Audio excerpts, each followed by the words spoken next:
Guys, welcome back to my channel. ಇವತ್ತಾರೆ ನಾನು ಸ್ಕೂಲ್ಗೆ ಹೋಗ್ತಾ ಇದ್ದೀನಿ. ಸೊ ಬನ್ನಿ ಡ್ರೆಸ್ ಚೇಂಜ್ ಮಾಡಿಬಿಡೋಣ. ಸೊ ಇದೇ ಗಾಯ್ಸ್ ನನ್ನ ಔಟ್ಫಿಟ್. ನಿಮ್ಗೆ ಹೆಂಗೆ ಅನ್ನಿಸ್ತೋ ಕಾಮೆಂಟ್ ಮಾಡಿ ಗಾಯ್ಸ್. ಸೊ ಇದೇ ಗಾಯ್ಸ್ ನಮ್ಮ ಔಟ್ಫಿಟ್. ಅವಾಗ ಹಾಕೊಂಡಿರೋದು ಬೇರೆ ಗಾಯ್ಸ್, ಇವಾಗ ಹಾಕೊಂಡಿರೋದು ಬೇರೆ ಗಾಯ್ಸ್. ಬಟ್ ಅದು ನನಗೆ ಕಂಫರ್ಟಾಗಿ ಅನಿಸಿಲ್ಲ.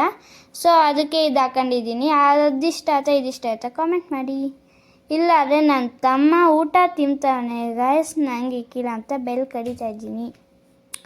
ಯಾಕಂದರೆ ಜಾಸ್ತಿ ಲೇಟಾಗಿ ಬಿಡ್ತು ಗಾಯ್ಸ್, ಇವತ್ತು ಪ್ರೇಯರ್ಗೆ ಹೋಗಬೇಕು. ಸೊ ಅದಕ್ಕೆ ನಮ್ಮಮ್ಮ ತಿನ್ನಿಸ್ತೈತೆ. ಡೈಲಿ ಆದರೆ ನಾವು ತಿಂತೀವಿ chapati with curry guys. So super, ನಂಗಾರೆ ಇಷ್ಟ ಆಯ್ತು. ನನ್ನ ತಮ್ಮ ಆದರೆ ಟಿ ವಿ ಸೌಂಡ್ ಜಾಸ್ತಿ ಇಕ್ಕಾನೆ. ಸೊ ಅದಕ್ಕೆ ನಾನು ವಾಸವ ಕೊಡ್ತಾಯಿದ್ದೀನಿ. ಸೊ ನೀವು ನಮ್ಮ ಫುಲ್ ಔಟ್ಫಿಟ್ ನೋಡಿಲ್ವಲ್ಲ, ಇದೆ ಗಾಯ್ಸ್ ನಮ್ಮ ಫುಲ್ ಔಟ್ಫಿಟ್. ಹೆಂಗಾಯ್ತು ಕಾಮೆಂಟ್ ಮಾಡಿ. ಆ್ಯಂಡ್ ನಮ್ಮಪ್ಪ ಕೂಡ ಬಂದುಬಿಡ್ತು. ಬನ್ನಿ ಹೋಗೋಣ. ಬ್ಯಾಗ್ ಮರ್ತೋಗೆ ಹೋಗ್ತಾ ಇದ್ದೀವಿ ಗಾಯ್ಸ್ ನಾವಾದರೆ. ಸೊ ಬಾಯ್ ಬಾಯ್.